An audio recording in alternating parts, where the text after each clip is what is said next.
তো রান্না বান্না দিয়েই শুরু করলাম। তো হ্যালো এভরিওয়ান, আসসালামু আলাইকুম। আরও একটি নতুন ব্লগ নিয়ে আপনাদের সামনে হাজির হয়েছি। তো আজ এই ব্লগটি নিয়ে আশা করি আপনাদের কাছে ভালো লাগবে। তো সব কিছু আজ রান্না বান্না থেকে শুরু করে খাওয়া দাওয়া সব কিছু আপনাদের সাথে শেয়ার করব। তো আশা করি আমার এই ব্লগটা আপনাদের কাছে ভালো লাগবে। তো ব্লগটি না টেনে পুরোটাই দেখার অনুরোধ রইল। তো চলুন। তো প্রথমে দেখুন আমাদের বাড়ির বউরা কাটাকাটি করতে বসে গেছে। তো আজ কিসের জন্য এই কাটাকাটি রান্নাবান্না সব কিছু আপনাদেরকে শেয়ার করব। তো এটা দেখুন আমার এক চাচাতো বোনের মেয়ে। তো বাড়ির বউরা সবাই কাটাকাটি করছে। তো আসলে এই ভিডিওটা ছিল ঈদের সময়ের ভিডিও। তো ঈদের সময়ে আমার চাচাতো ভাইরা সবাইকে দাওয়াত দিছে। আমাদের চাচাতো বোন, ফুফাতো বোন, আমার ফুপুদের সবাইকে দাওয়াত দিছে। তো তার জন্য এই রান্নাবান্নার আয়োজন। তো এটা দেখুন আমার সে দাদা। আমার আগের ভিডিওগুলো যদি আপনারা দেখে থাকেন, এই দাদাকেও নিশ্চয়ই চিনবেন। এটা দাদার মেয়ে মিথি। আর এদিকে ফরিদ কিন্তু মাংস ধুচ্ছে। এ কিন্তু ওর বউদের অনেক হেল্প করে। তো দেখুন মাংস ধোয়া থেকে শুরু করে সমস্ত কাজে ও হেল্প করবে। তো দেখুন এখানে গরুর মাংস রয়েছে, মুরগির মাংস। তো এগুলো প্রথমে ও ধুয়ে নিচ্ছে। তো আসলে ফরিদ কিন্তু অনেক কাজ করে। আর আমার চাচাতো ভাই তিনজনই খুব সবাইকে কাজে হেল্প করবে। কিন্তু সোহাগ কিন্তু এগুলা কিছুই করবে না। ও কিন্তু এগুলা করে না, পারে না, কি আল্লাহ জানে।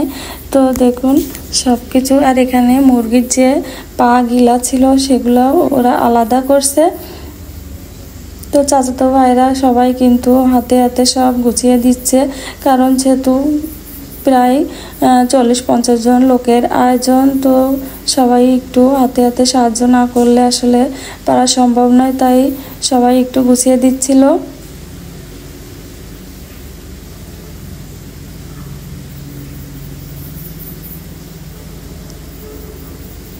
তো দেখুন এটা আমাদের চাচাতো ভাইয়ের বাড়ি আর এটা আমার মাদের বাড়ি।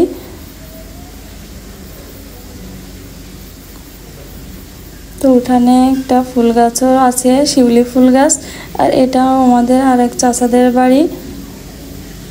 দেখুন আমার চাচাতো ভাইরা কিন্তু অনেক কষ্ট করছে। আর এদিকে বউরা কিন্তু কাটা করতেই আছে।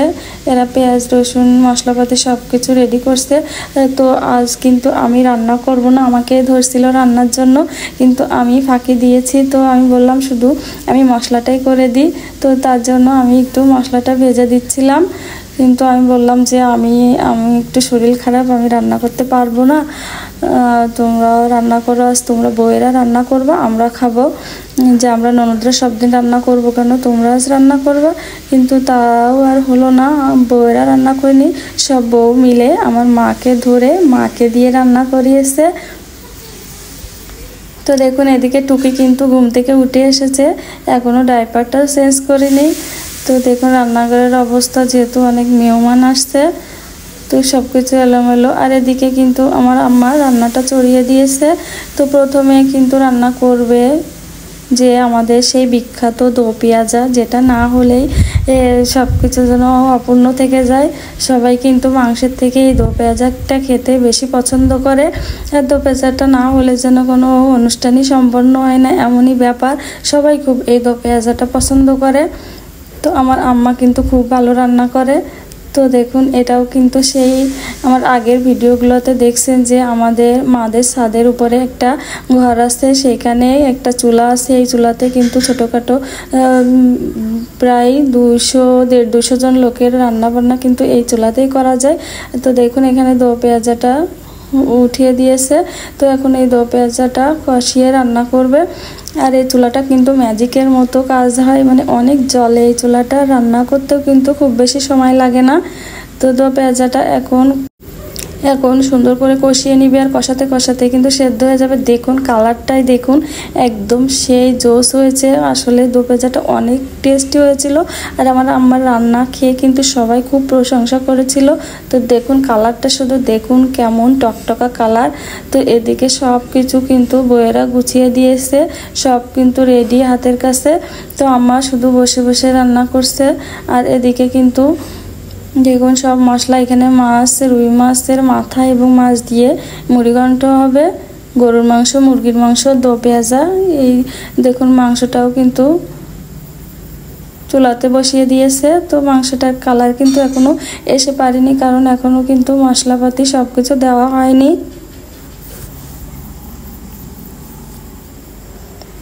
আসলে আমার রান্নার কিন্তু আমার আম্মাই গুরু, আমার আম্মার কাছ থেকেই আমার সব রান্নাবান্না শেখা।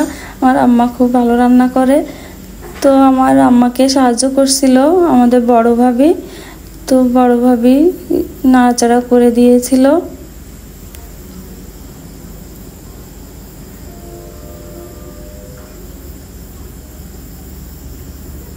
তো একে একে সব মশলাগুলো দিয়ে দিচ্ছে মাংসতে। তো এখানে আদা বাটা দিয়ে দিল। তো একে একে সমস্ত মশলাগুলো দিয়ে দিবে। আর আমি কিন্তু আজকে ভাগ কাটিয়েছি, আমি শুধু আজ ভিডিও করব। তো তার জন্য বললাম আমি এই গরমে রান্না করতে পারবো না, আজ তোমরাই করো। কিন্তু বউরাও আমার আম্মাকে ধরিয়ে দিয়েছে। তো যেহেতু ঈদের সময় কিন্তু সব মেহমানরাই আসে, চাচাতো বোনেরা। তো এখানে দেখুন টুকির মা কিন্তু ঘ্রাণ শুকে চলে এসেছে। তো দেখুন দো পেঁয়াজাটা কিন্তু সেই। আর আমার আম্মার কিন্তু পান না হইলে তার কোনো কাজে মন বসে না। তার পানের বাটাতে দেখুন পান গুছিয়ে সে খাওয়া শুরু করে দিয়েছে, পান জর্দা। কারণ পান না হলে সে কাজ করতে পারে না। আমার আম্মা খুব পান খায়। তো দেখুন আর দো পেঁয়াজাটার ঘিরানে কিন্তু মানে মনে হচ্ছে এখনই এক প্লেট ভাত খেয়ে নিই। তো দেখুন কি অবস্থা, একদম তেল ঝোল, মানে অনেক ঝাল ঝাল একটা খাবার, অনেক সুস্বাদু এই খাবারটা। তো আমি একটু নিচে চলে আসলাম, দেখুন বাচ্চারা এখানে খেলা করছে। তো তারপরে আবার চলে গেলাম উপরে, যেহেতু এটা ছাদে একটা রুম আছে, ওইখানে একটা চুলাতে এই রান্নাগুলো হচ্ছে। তো আমি দেখি মাংসের কি অবস্থা। তো দেখুন মাংসটা কিন্তু আমি এই ভিডিওটা নেওয়ার জন্যই আমি নিচ থেকে আবার উপরে আসলাম। তো দেখুন মাংসটা কিন্তু একদম ভাজা ভাজা আর মনে হচ্ছে কালা ভুনা হয়ে গেছে। তো অনেক সুন্দর ঘ্রাণ বেরোচ্ছিল। তো দেখুন মাংসটা কিন্তু একদম টাটকা মাংস, অনেক মজার হয়েছিল মাংসটা। তো আমাদের বড় ভাবি কিন্তু সব আমার আম্মাকে হেল্প করছিল। তো মাংসটা কিন্তু কষাতে কষাতে একদম ভাজি ভাজি হয়ে যাচ্ছে। তো আসলে মাংসটা কিন্তু কষানোর কাছেই টেস্ট হয়। তো আমরা কিন্তু লোভ সামলাতে পারলাম না, তো ভাবিরা মিলে আমরা কিন্তু টেস্ট করতে শুরু করে দিলাম। তো দেখুন মাংসটা একদম ভাজি ভাজি হয়ে গেছে আর খেতেও মাশাআল্লাহ অনেক সুন্দর হয়েছে। একটু ঝাল বেশি ঝাল হইলে কিন্তু মাংসটা খেতে ভালো লাগে। তো দেখুন মাংসটা সেদ্ধও হয়েছে কিন্তু সুন্দর। তো আমরা কিন্তু টেস্ট করে দেখছিলাম।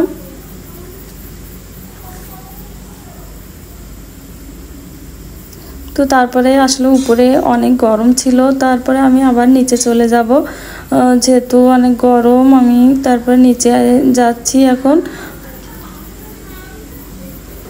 আমি শুধু ভিডিওগুলো নেওয়ার জন্য শুধু একটু একটু উপরে যাচ্ছিলাম। আর আমার আম্মা বলছিল তুমি আজ আমার ফাঁকি দিলে, আর আমাকে এরা রান্নাটা ধরিয়ে দিল।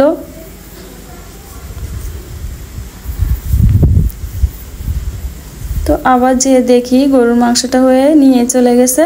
এটা কিন্তু মুরগির মাংস, এটা কিন্তু ব্রয়লার মুরগির মাংস। তারপরেও দেখুন কত সুন্দর দেখাচ্ছে, মনে হচ্ছে না কোনো হার্ড চিকেন হয়তো, এরকম মনে হচ্ছে। অনেক সুন্দর হয়েছিল মুরগির মাংসটাও।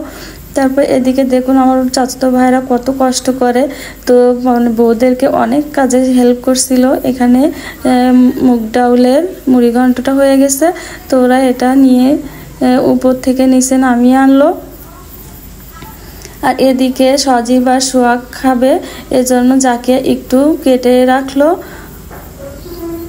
ওদেরকে গরম লাগছিল, তাই সজীব আর সোহাগ মিলে ওরা এচির ভিতরে বসে খাবে। তার জন্য আর ওদের বাড়িতে যাবে না, এখান থেকেই সব তরকারি নিয়েছে ওদের জন্য। ওরা মামা ভাগনা মিলে এখন রুমের ভিতরে ঠান্ডায় বসে বসে খাবে। তো দেখুন ভাইরা মিলে সব তরকারি কয়টা নিয়ে ওদের বাড়িতে নিয়ে যাচ্ছে। তো এটা আমার চাচাতো ভাই রবিউল।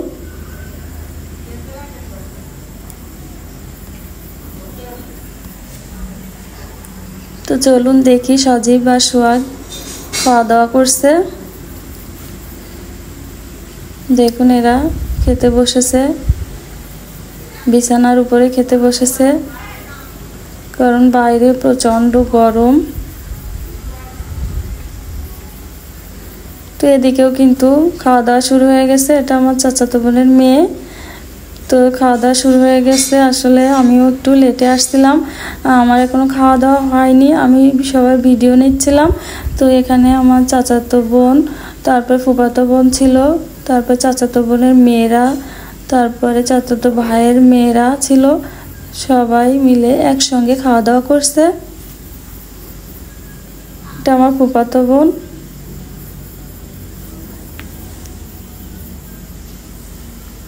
আর এদিকে টেবিলে কিন্তু খেতে বসেছে আমার চাচাতো বোন আর চাচাতো বোনের যা আসছিল একটা, আর আমার মেজো আন্টি, মানে আমার মেজো ফুপি, এরা সবাই টেবিলে খেতে বসছিল।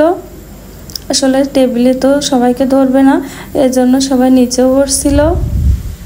আর ফরিদকে দেখুন, ফরিদ সেই প্রথম থেকে শুরু করে মাংস ধোয়া থেকে শুরু করে সবাইকে খেতে দেওয়া সব কিছু কিন্তু ও নিজ হাতে করছে।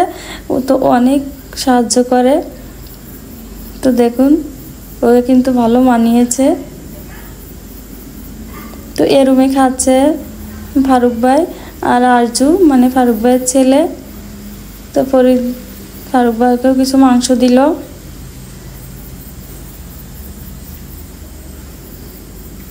রান্নাগুলা খেয়ে কিন্তু সবাই খুব প্রশংসা করছে। এটা আমার চাচাতো বোন, ছোটো জনের হাজব্যান্ড, আর আমার চাচাতো বোনের ভাসুর ওইটা। তো ওরাও সবাই আসছিল। আর এটা চাচাতো বোন মেজোটা, মেজো আপা কিন্তু ওইখানে খেতে বসেছে। আর সবাই দেখুন এখন খাওয়া দাওয়া করছে।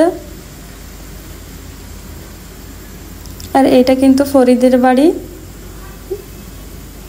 ও নতুন করছে এই বাড়িটা। তো সেটাও একটু ঘুরিয়ে ঘুরিয়ে আপনাদেরকে দেখিয়ে দিলাম। তো দেখুন এটা আনিশা, ফারুক ভাইয়ের মেয়ে, তারপরে রাকা, পিয়া সবাই কিন্তু খাওয়া দাওয়া করছে। আর ফরিদ সবাইকে দিয়ে দিচ্ছে।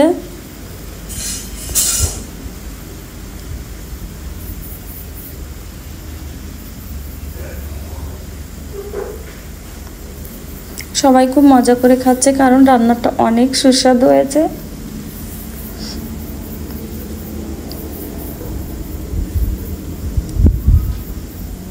তো মাংসের কালারটা দেখেও আপনারা নিচে বুঝতে পারছেন মাংসটা কত মজা হয়েছে। তো দেখি রান্নাঘরে কি অবস্থা, তরকারি কি পরিমাণে আছে দেখুন। এখনও লোকজন কিন্তু প্রায় খাওয়া শেষ, এখনও হিউজ পরিমাণ তরকারি সব রয়ে গেছে। তো এটা মুড়িঘণ্টাও দেখুন অনেকটা থেকে গেছে। তারপরে এদিকে দো পেঁয়াজা মাংস আছে মোটামুটি। তো আমি কিন্তু এখনও খাইনি, তো এখনই আমি খেতে বসবো। তো দেখুন এখানে মিষ্টি রয়েছে। আর এটা আমার ফুফাতো দুলাভাই, তো ভাবিদের সঙ্গে একটু আর কি ফাজলামি করছে।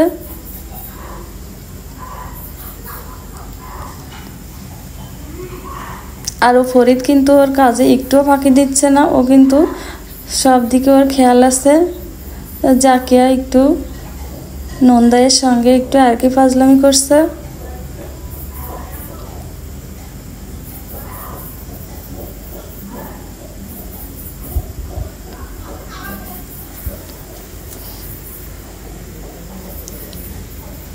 তো দেখুন যেহেতু অনেক মেহমান, রান্নাঘরের কিন্তু করুণ অবস্থা, সব কিছু এলোমেলোই আছে।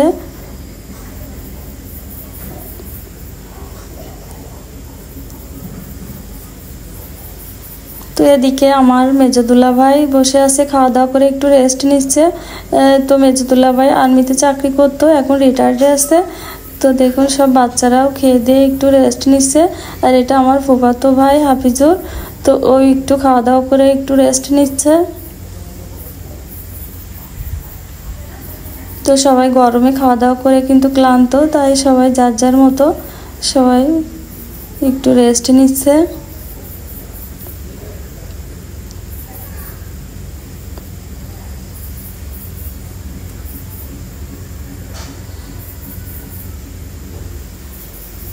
তো এদিকে মেজাপা কিন্তু ওই রুমে দেখে আসলাম খেতে, তো এ কিন্তু আবার হেঁটে হেঁটে খাচ্ছে।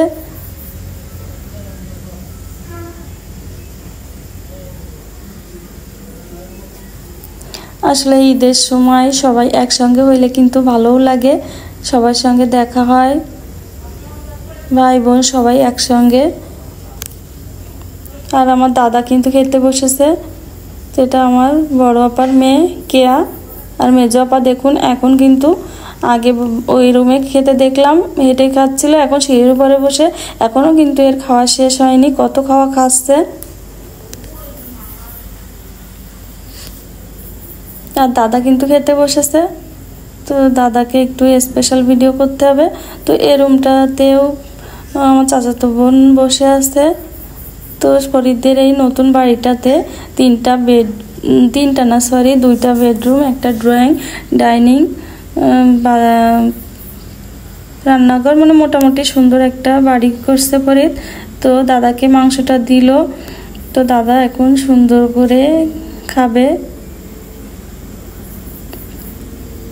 আসলে আমার আব্বারা 2 ভাই ছিল, আর আমার চাচা এবং আমার আব্বা দুজনই পরপারে চলে গেছে, আমার চাচিও নাই, শুধু আমার আম্মাই আছে। তো যখন সবার খাওয়া দাওয়া শেষ, আর সজীব কিন্তু খাওয়া দাওয়া করে ও ওইদিকে ছিল, তো এখন আবার এদিকে আসলো। ও তো এক জায়গায় দাঁড়াতে পারে না।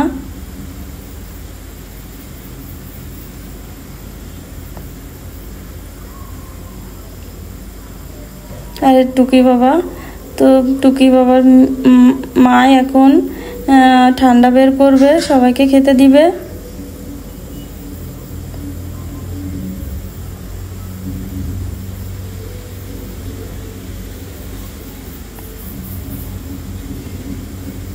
তো এ ফাঁকে আমিও কিন্তু খেয়ে নিলাম।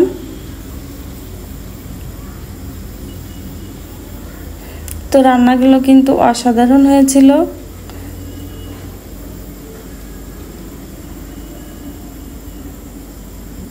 আর সজীব একটু ঘোরাঘুরি করছে।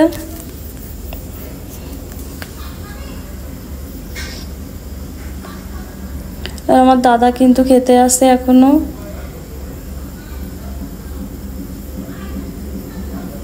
এদিকে খাওয়া দাওয়া শেষ, তারপরে দুলাভাইদের সঙ্গে আমরা একটু সবাই মিলে গল্প দিচ্ছিলাম। ফারুক ভাই ছিল, ফুফাতো বোন, চাচাতো বোন সবাই ছিল।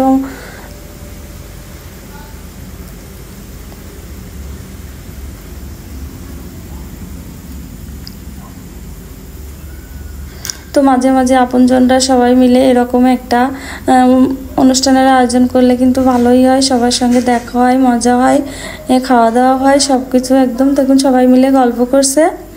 আর এদিকে দেখুন সব এক রুমের ভিতরে এখন বসে সব আড্ডা দিচ্ছে। খাওয়া দাওয়া শেষ সবাই এখন একটু রেস্ট নিচ্ছে এবং গল্প গুজবে মেতে আছে। তো সবাই আমরা এক রুমে বসে একটু গল্প দিচ্ছিলাম। কিন্তু আমার আম্মা ছিল।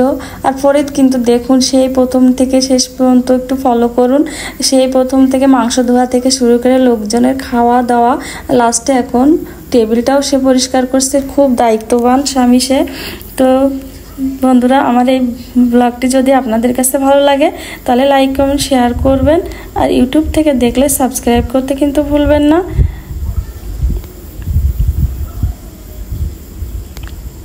আর আমার পেজটিতে যদি ফলো দিয়ে না থাকেন তো প্লিজ ফলো দিবেন। দেখা হবে নেক্সট কোনো ভিডিওতে। আল্লাহ হাফেজ সবাইকে।